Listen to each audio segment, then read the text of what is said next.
जय श्री राम। आज का विषय बड़ा ही रोचक विषय है कि कुंडली में प्रेम विवाह का योग कैसे बनता है। हमारे पास जितने नौजवान बच्चे आते हैं उनमें से ज़्यादातर का ये प्रश्न होता है कि कुंडली में प्रेम विवाह का योग है या नहीं है। अक्सर जो माँ बाप अपने बच्चों की कुंडली लेकर के हमारे पास आते हैं उनमें से ज़्यादातर लोगों का ये प्रश्न होता है, ये विषय होता है कि बच्चा हमारी मर्जी से शादी करेगा या हमारी मर्जी के विरुद्ध जाकर के शादी करेगा, हमारी मर्जी के खिलाफ जाकर के शादी करेगा। तो आज इस विषय पे हम बात करेंगे कि भाई कुंडली में आखिर ऐसे कौन से ग्रह हैं, कौन से योग हैं जो आपके प्रेम विवाह के योग बनाते हैं, या फिर आपके अंतरजातीय विवाह यानी इंटरकास्ट मैरिज का योग बनता है, या फिर कौन से ऐसे ग्रह हैं, कौन सी ऐसी युति बनती है ग्रहों की कि जिसकी वजह से, जिसके चलते आपकी प्रेम विवाह के लिए आपके माँ बाप आराम से तैयार हो जाते हैं, अग्री कर जाते हैं और आपका प्रेम विवाह माँ बाप के आशीर्वाद से संपन्न होता है। कुंडली में प्रेम विवाह होना या प्रेम विवाह का चलना दोनों बिल्कुल अलग अलग चीजें हैं। ऐसा बिल्कुल भी आवश्यक नहीं है कि आपकी कुंडली में अगर प्रेम विवाह का योग है तो आपकी वो शादी, आपका वो प्रेम विवाह सफल होगा, सक्सेसफुल रहेगा।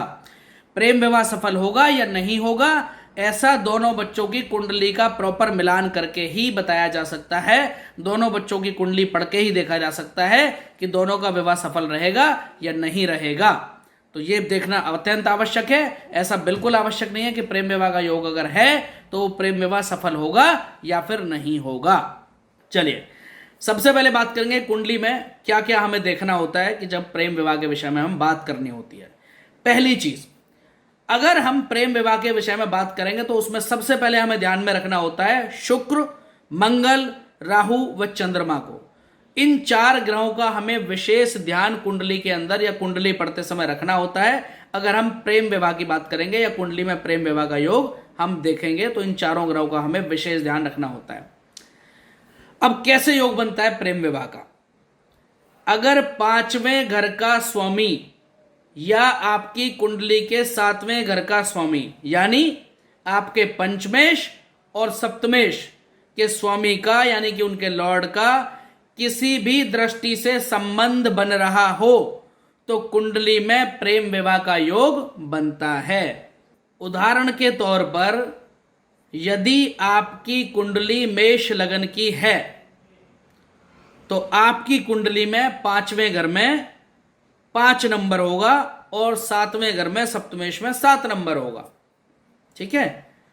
और अगर सातवें घर के स्वामी यानी कि शुक्र आपके पांचवें घर में जाकर के बैठ जाएं या आपके पांचवें घर के स्वामी भी सातवें घर में जाकर सूर्य बैठ जाएं तो ऐसी परिस्थिति में लव मैरिज के योग बनते हैं। ऐसी परिस्थिति में चांसेस ज्यादा होते हैं कि बच्चों का प्रेम विवाह ही होगा।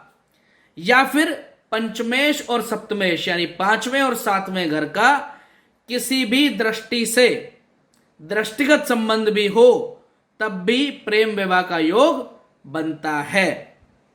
दूसरा, सातवें घर में यदि राहु और शुक्र इकट्ठे बैठे हों, किसी भी कुंडली में अगर सातवें घर में शुक्र और राहु इकट्ठे बैठे हों तो बहुत अधिक चांस होते हैं प्रेम विवाह होने के। तीसरा, यदि सातवें घर का स्वामी अपने से अगले घर में यानी कि अष्टमेश में, आठवें घर में कुंडली के में जाकर के बैठ जाए या कोई रिलेशन बनाए और विशेषकर अगर वो कोई पाप ग्रह है तो उस संबंध में ऐसे व्यक्तियों के विषय में कहा जाता है कि वो एक सीक्रेट रिलेशनशिप रखते हैं।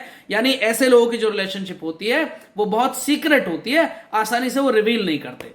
बहुत सीक्रेट रिलेशनशिप होती है, उनके जो संबंध होते हैं बहुत चुपचाप चलते हैं, ज्यादा शोर शराबा हो हल्ला उनके संबंध में नहीं होता है। ठीक है।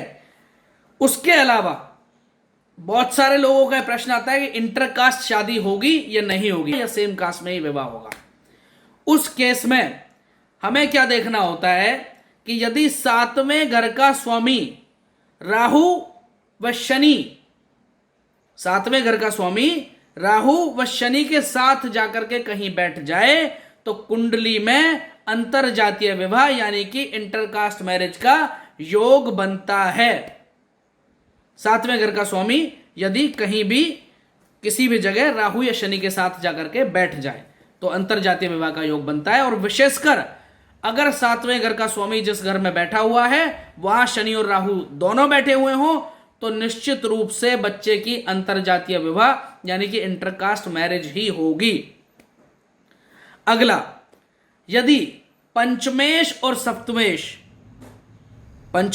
सप्तमेश यानी आपके पांचवें घर के पांचवा जो घर है पंचमेश पर और सप्तमेश जो 7वां घर है कुंडली का, उस पर देवगुरु बृहस्पति की यानी गुरु की दृष्टि पड़ रही हो तो उस कुंडली में ऐसे बच्चों की जो शादी होती है, प्रेम विवाह होता है, वो पारिवारिक सहमति से होता है और उनका परिवार आसानी से उस प्रेम विवाह के लिए मान जाता है और ऐसे बच्चों का जीवन माँ बाप के आशीर्वाद से सुखी रूप से चलता है और उनका प्रेम विवाह भी सक्सेसफुल होने के चांसेस ज्यादा होते हैं। चलिए, यह थी बात कि कुंडली में प्रेम विवाह आखिर क्या योग बनते हैं, कैसे बनते हैं। आप भी अपनी कुंडली डिटेल में देख के जान सकते हैं कि आपकी कुंडली में प्रेम विवाह का योग है या नहीं है। अगर ये वीडियो अच्छी लगी तो इसे लाइक करिए और इसी तरीके की वीडियो के लिए आप हमारा जो चैनल है वो सब्सक्राइब करिए। हमें कंसल्ट करने के लिए नीचे दिए गए नंबर पर कॉल भी कीजिए।